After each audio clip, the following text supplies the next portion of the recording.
Ya, shalom Bapak Ibu Saudara sekalian dimanapun berada. Mari kita terus bersyukur kepada Tuhan, sebab Tuhan baik, bahwasannya kasih setianya selamanya dalam hidup kita. Mari kita akan belajar bersama firman Tuhan. Mari kita buka di dalam Kisah Para Rasul pasal yang ke-6.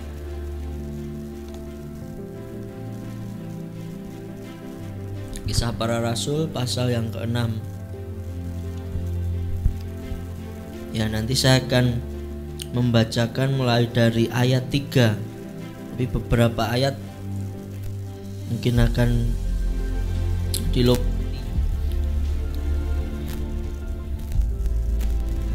akan membacakannya. Kisah Para Rasul pasal 6 mulai ayat 3. Karena itu saudara-saudara, pilihlah 7 orang dari antaramu yang terkenal baik dan yang penuh roh dan hikmat, supaya kami mengangkat mereka untuk tugas itu, dan supaya kami sendiri dapat memusatkan pikiran dalam doa dan pelayanan firman.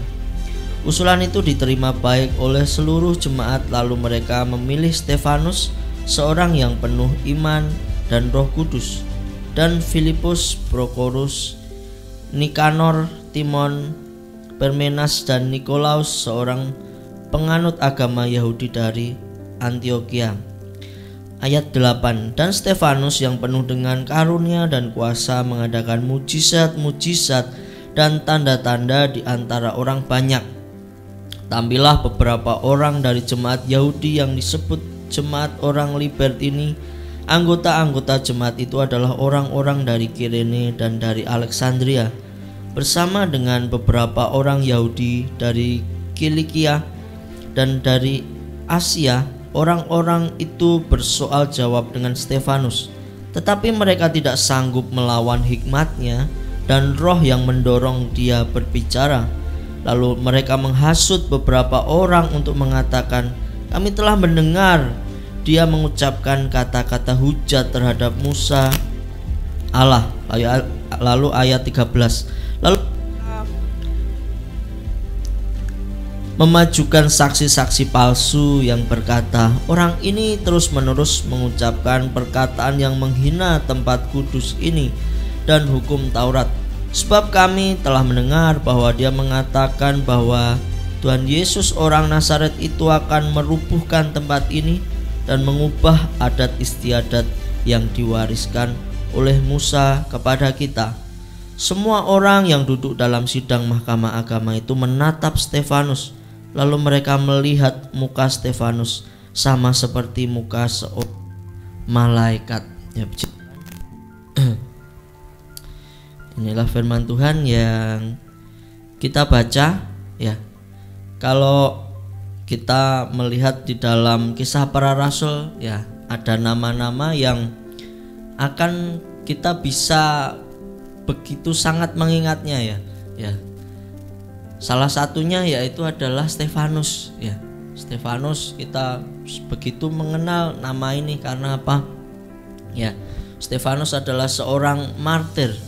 Kalau kita lihat ya di dalam Kisah Para Rasul ini, bahkan sampai ada 2 pasal menceritakan bagaimana di situ kisah dari Stefanus ini. Ya, Stefanus adalah seorang jemaat yang dipilih oleh para rasul untuk agar membantu pelayanan, karena waktu itu pelayanan mulai meluas, mulai banyak sekali hal yang harus dikerjakan, dan para rasul merasa mereka harus berkonsentrasi pada doa dan firman. Maka ada pelayanan-pelayanan yang lain menjadi sepertinya terabaikan ya, sepertinya kurang maksimal kalau harus dikerjakan juga oleh para rasul ini. Maka dipilihlah ya 7 jemaat yang memiliki spesifikasi yang khusus untuk melayani. Di pasal 6 ini di LAI memberi judul 7 orang dipilih untuk melayani orang miskin ya, untuk di dalam pelayanan kasih dipilih orang-orang ini. Nah, apa saja spesifikasinya? Ya, di situ dikatakan ya mereka harus terkenal orang yang baik. Orang yang baik, ya. Bukan hanya sekedar 1-2 orang yang tahu kalau orang itu baik, tetapi di sini dikatakan terkenal. Berarti memang seluruh jemaat hampir tahu, ya. Orang ini memang baik, ya. Tidak hanya 1-2 orang, tapi mereka semua tahu orang yang baik. Lalu yang kedua adalah penuh roh dan hikmat, ya. Stefanus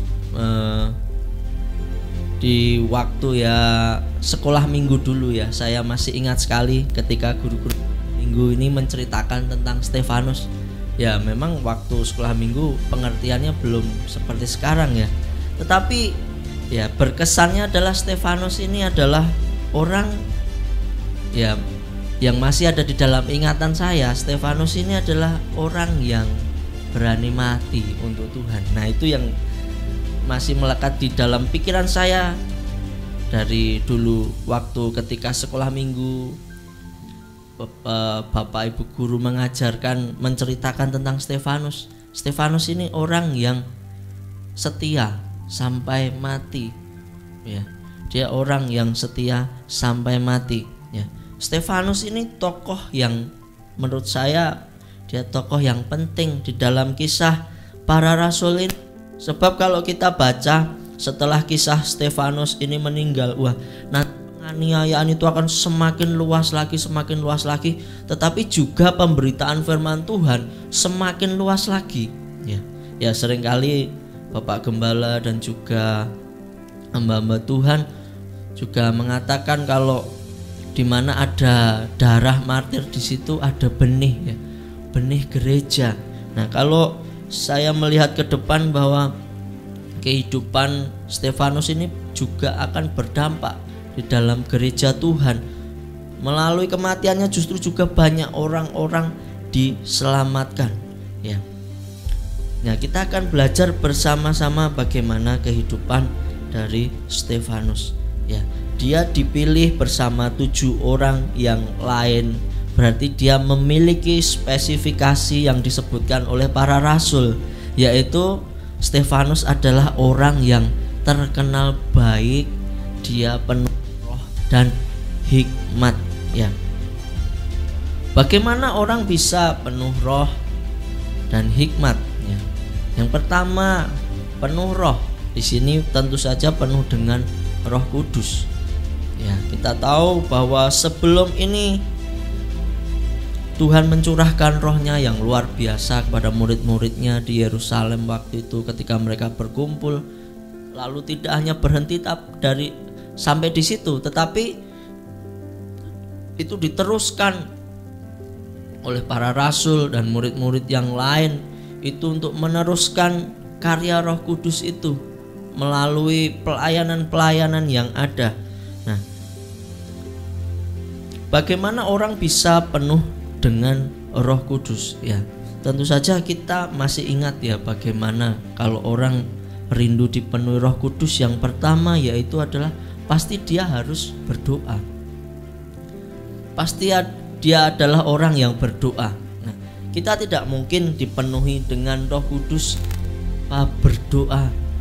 Nah, ketika kita berdoa ini ada satu dimensi yang berbeda dalam kehidupan ini.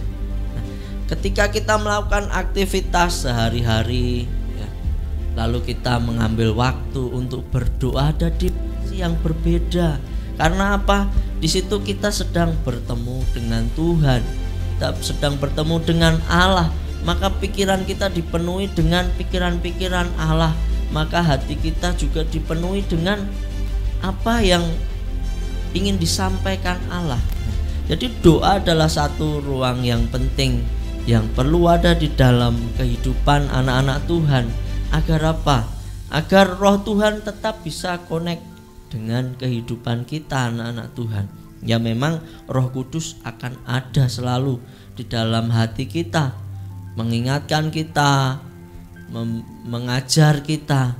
Nah, Tetapi seringkali sebagai anak-anak Tuhan kita mengaktifkannya, ya, tidak mengaktifkan apa yang sudah Tuhan berikan, yaitu Roh Kudus di dalam kehidupan kita. Maka seringkali, ya, kita ragu, bimbang. Karena apa? Kita tidak berdoa.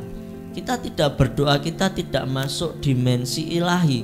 Ya, kalau kita berdoa, ada yang berpikir wah harus tempat tersembunyi, yaitu benar. Harus menyendiri dan sepi, yaitu benar. Tetapi juga ketika kita sedang bekerja pun sebenarnya gak bisa berdoa. Tetapi kita harus benar-benar fokus kepada Allah. Kita berbicara di dalam hati kita, di dalam roh kita kepada Allah. Nah, disitulah kita memiliki jalur di mana kita bisa dipenuhi roh. Tidak mungkin seorang yang tidak pernah berdoa dipenuhi roh. Maksudnya di sini dipenuhi roh adalah dipakai Roh Kudus dalam dorongannya untuk melakukan segala sesuatu, segala tindakannya berdasarkan dorongan Roh Kudus, ya. Saya percaya Stefanus ketika dia dipenuhi Roh Kudus, artinya dia ada yang pasti tekun berdoa, orang yang tekun untuk melakukan semua apa yang diarahkan Roh Kudus, ya. Ya, ketika kita mengkoreksi kehidupan kita pribadi lepas pribadi, ya, ketika kita mau dipimpin Roh Kudus, itu rasanya sangat nyaman, ya, sangat sukacita itu ada, ya. Karena itu memang buah Roh Kudus ada dalam hidup kita. Ketika kita dipimpin Roh Kudus, sekalipun kita melakukan hal yang tidak kita sukai, nah, tetapi ada dampak di situ, ada sukacita, ada damai sejahtera, ada banyak hal lain lagi. Nah, ketika kita tekun berdoa, roh itu memenuhi kita bukan hanya dengan, ya, kuasa-kuasa dan mujizat, tetapi juga karakter hidup kita juga diubah. Ya, kita lihat Stefanus ini orang yang di situ kita bisa dia orang yang sabar. Ketika dia di situ dia melawan, ya, orang-orang Yahudi, anggota-anggota jemaat Yahudi dari jemaat Libertini, juga orang-orang dari Kirene, mereka semua bersoal jawab, ya. Saya percaya di sini ada pertentangan karena ujung-ujungnya apa? Orang-orang jemaat Yahudi ini ujung-ujungnya menghasut. Nah, berarti ada satu, ya, bukan hanya perdebatan biasa, tetapi sampai memunculkan yang namanya panas di dalam hati. Oleh sebab itu mereka sampai menghasut orang-orang untuk apa? Menjatuhkan Stefanus. Tetapi di sini Stefanus begitu tenang. Stefanus, ya, dia tidak ikutan gusar. Dia tidak menjadi pikirannya kacau, tetapi dia tetap tenang, dia tetap santai. Bahkan kalau kita tadi baca di pasal 6 ayat 15, semua yang duduk di sidang mahkamah agama itu menatap Stefanus. Mereka melihat muka Stefanus seperti muka malaikat. Berarti ini Stefanus ini tenang sekali dan dipenuhi hikmat, ya. Karena percaya itu buah dari Roh Kudus yang membuat dia menjadi tenang, damai, ya. Dimulai dari yang namanya doa, ya. Kembali lagi doa, ya. Doa seringkali kita sebut, tetapi sesering itukah kita juga melakukannya, ya. Ini menjadi kunci dalam kehidupan umat Tuhan untuk kita terus bisa dialiri kuasa Roh Kudus, ya. Lalu juga Stefanus ini orang yang setia melayani, ya. Di situ dia di ayat 8, Stefanus yang penuh dengan karunia dan kuasa mengadakan mujizat dan tanda-tanda di antara orang banyak. Tentu saja ini bukan untuk pamer ya, seperti orang yang punya magician yang bisa melakukan hal-hal yang sepertinya ajaib. Pikir tidak seperti itu, tetapi Stefanus sedang menghadirkan kuasa Allah di depan orang-orang. Kita percaya bahwa hal ini akan membuat kemuliaan bagi nama Tuhan.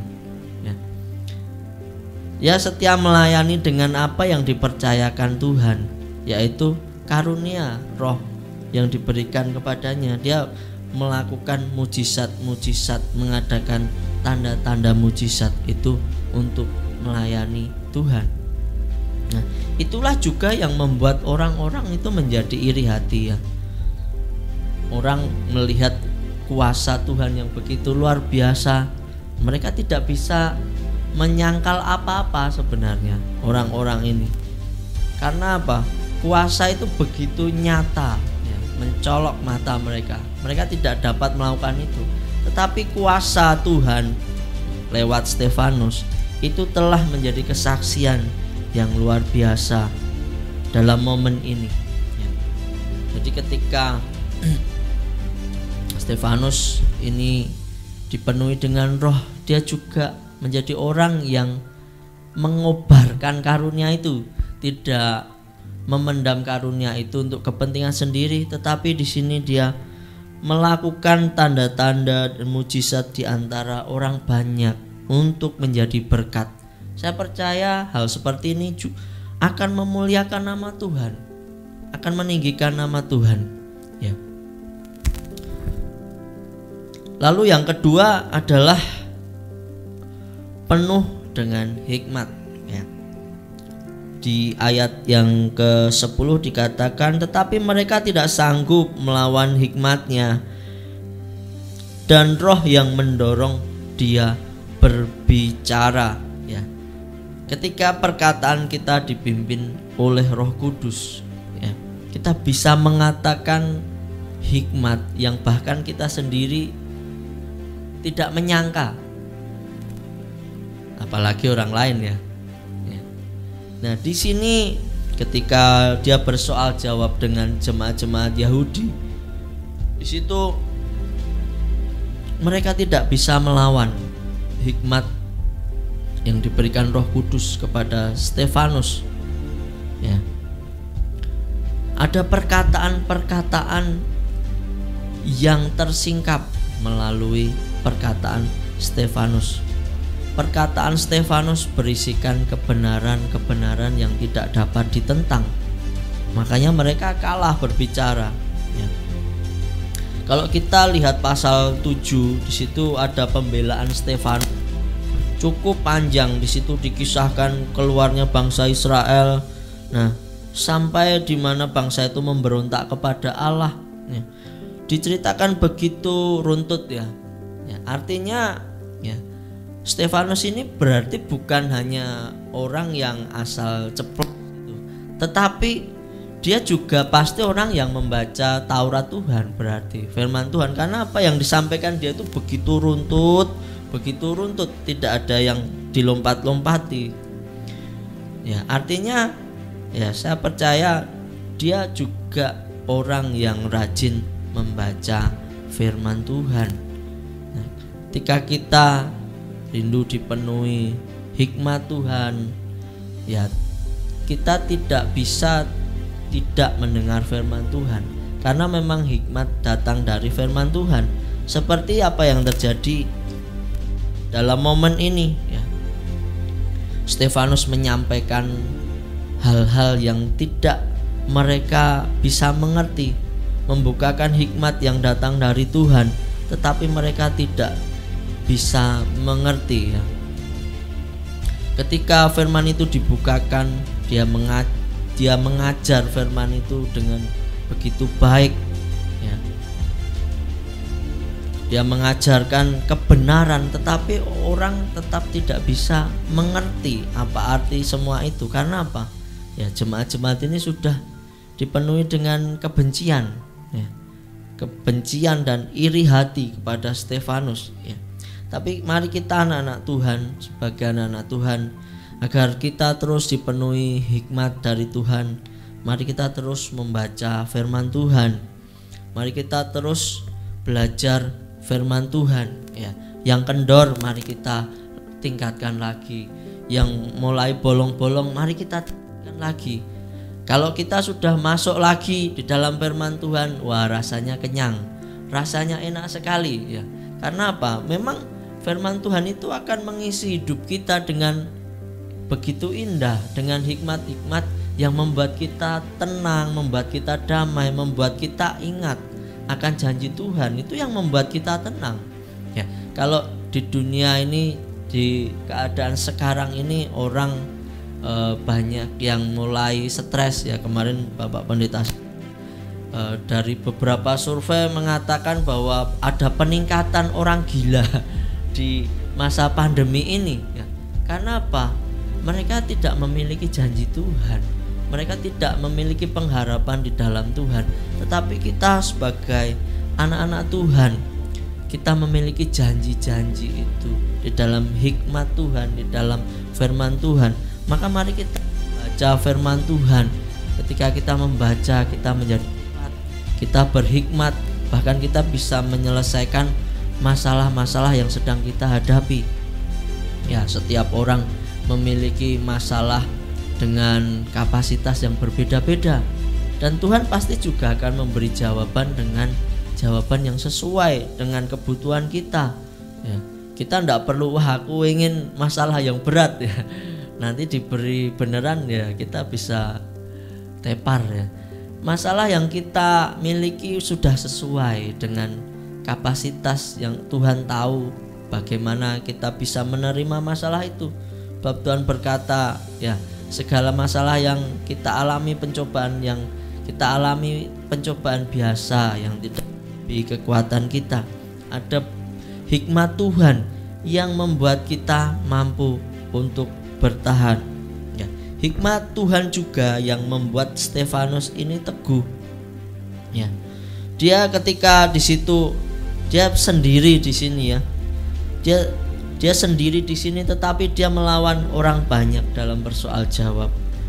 Bahkan dia sepertinya sendirian saja, tetapi dia tetap teguh. Dia tidak takut, dia tidak gentar, sebab dia tahu apa yang dia pegang, yaitu firman Tuhan, janji Tuhan ya. Janji Tuhan yang menginspirasi hidupnya ya. Itulah yang membuat Stefanus menjadi orang yang penuh hikmat. Mari kita sebagai anak-anak Tuhan, kita juga merindukan hal yang sama terus. Mari kita rindu terus dipenuhi dengan Roh Kudus.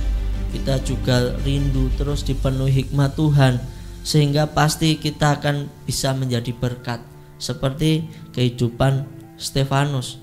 Kehidupannya menjadi berkat, menjadi kesaksian, sampai hari ini ditulis menjadi seorang martir yang luar biasa. Bahkan kalau kita melihat ya, kehidupan Stefanus ini menjadi sesuatu yang menginspirasi Paulus. Kalau menurut saya ya, Paulus ingat betul betapa ketika Stefanus ini dijatuhi hukuman mati, ini dilempari batu, dianiaya. Nah, di situ ada Paulus menyetujui hal itu. Dan itu dikatakan Paulus ketika Paulus sudah bertobat, dia melihat kematian seorang yang Tuhan. Dia melihat kematian seorang yang demi kebenaran. Maka kalau kita lihat kehidupan Paulus juga, dia menjadi orang yang juga tidak takut mati. Dia melakukan hal-hal yang dahsyat, yang luar biasa, sebab dia tahu masa lalunya dia pernah melihat ya, begitu ada seorang anak Tuhan yang rela mati demi kebenaran, demi memberitakan kebenaran firman Tuhan. Nah, saya percaya juga itu menginspirasi kehidupan Paulus, sehingga ketika Paulus bertobat, dia ingat, wah, ketika saya menghadapi kesulitan seperti ini ya, dia ingat masa lalunya. Dia juga pernah ketika dia masih jahat, dia melihat seorang anak Tuhan yang sangat-sangat baik, anak-anak Tuhan yang mempertahankan iman, Nah, disitulah Paulus, saya percaya dia juga terinspirasi dari kehidupan Stefanus ini. Nah, ada juga di sisi lain yang bisa kita pelajari dari kisah ini ya. Di sini ada orang-orang Yahudi yang menurut saya mereka sangat buta ya. Mereka sangat buta. Padahal di situ sudah dijelaskan begitu jelas ya. Firman Tuhan yang dijelaskan oleh Stefanus bahwa bangsa Israel ini perlu bertobat, ini perlu mengenal yang namanya Tuhan Yesus sudah mereka salibkan ya. Tetapi mereka menutup hati mereka untuk itu ya. Seberapapun kebenaran dibukakan, tetapi ketika orang menutup pintu hati, maka tetap saja orang tidak bisa melihat kebenaran itu. Apalagi hati itu dipenuhi dengan dengki, iri ya. Kita bayangkan misalnya kita sedang ada bersama teman-teman kita, lalu kita cekcok, wah dia sebal sekali dengan kita, lalu kita ucapkan informasi yang benar, belum tentu dia bisa menerimanya. Karena apa? Hatinya sudah panas, dipenuhi dengan iri hati, dipenuhi dengan dengki ya. Maka kebenaran dalam bentuk apapun bisa ditolak. Nah, maka kita berhati-hati di dalam hati kita. Mari kita jangan sampai ada iri hati, dengki, lalu juga kebencian-kebencian yang ada dalam hati kita, agar kita tidak tertutupi hati kita ketika Tuhan menyampaikan kebenaran dalam hidup kita. Ketika ada teguran Tuhan ada dalam hidup kita, kita tetap bisa menerimanya, sebab hati kita hati yang baik, hati yang tidak tertutupi dengki, iri, juga kejahatan-kejahatan ya. Hati yang baik, hati yang mudah sekali ditegur ya. Hati yang baik, hati yang mudah sekali ditegur. Tetapi jemaat-jemaat Yahudi ini mereka sama sekali ya, mental ya. Mereka tidak dapat dinasihati, mereka tidak dapat menerima kebenaran itu, sayang sekali. Dan inilah yang terjadi mulai dari ya, memang pemimpin-pemimpin agama juga melakukannya. Ketika Tuhan Yesus ya, ketika masih hidup sebelum disalib, juga Tuhan menyampaikan kebenaran demi kebenaran, tetapi juga ditolak ya.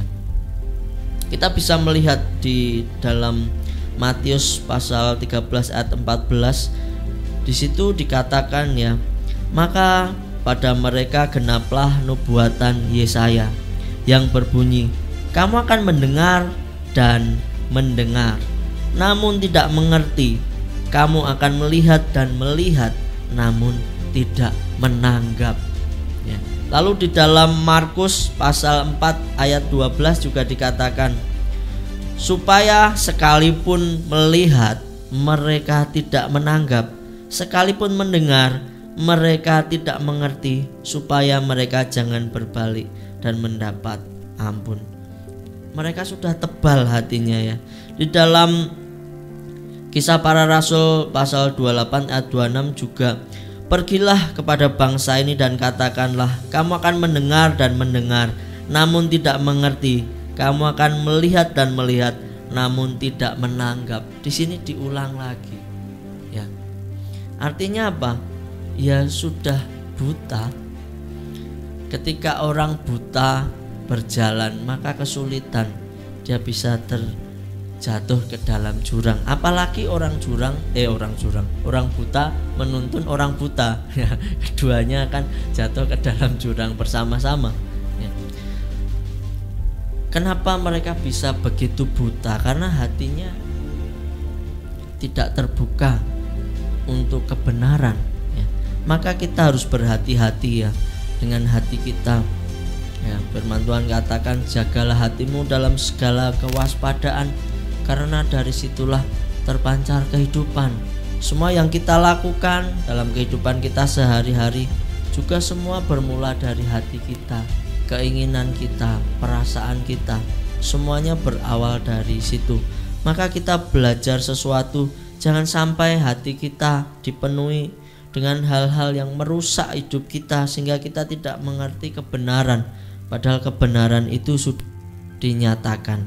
Ya, sebagai anak-anak Tuhan, mari kita belajar dari kehidupan Stefanus yang penuh dengan Tuhan dan hikmat, yang hidupnya ketika dipenuhi Roh Tuhan dan hikmat dipakai untuk melayani, dipakai untuk mengajar, dipakai untuk memberitakan kesaksian firman Tuhan, dan hidupnya setia sampai akhir. Mari kita meneladani apa yang dilakukan oleh Stefanus. Mari kita melakukannya sesuai dengan kapasitas kita. Ya, mungkin kita tidak dipercayakan Tuhan sampai menjadi martir seperti Stefanus. Ya kalau iya, ya puji Tuhan. Tuhan juga katakan semua penderitaan itu juga kasih karunia yang Tuhan beri dalam hidup kita sebagai anak-anak Tuhan. Ya, sesuai dengan kapasitas kita, mari kita mengerjakan panggilan kita. Mari kita mengerjakan pekerjaan-pekerjaan Tuhan untuk kemuliaan nama Tuhan. Ya, mari kita terus berdoa bagi bangsa kita, bagi negara kita yang saat ini masih ada di dalam mencekam, keadaan mencekam virus corona yang kembali meningkat, kembali meningkat saat ini. Mari kita terus berdoa agar Tuhan membukakan jalan. Tuhan terus juga memberi kekuatan pada pemerintah untuk tetap bisa melakukan program-program yang dapat menanggulangi hal ini, dapat menuntaskan hal ini, tetapi juga berdoa bagi masyarakat agar tidak bebal, agar tidak melakukan semuanya dengan keinginan sendiri, tetapi lebih menurut kepada pemerintah.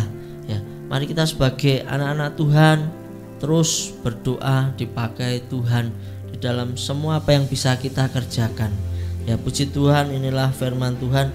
Biar firman Tuhan ini bisa mengingatkan kita, menginspirasi kita untuk terus kita bisa dipakai Tuhan dalam kehidupan kita. Ya, amin.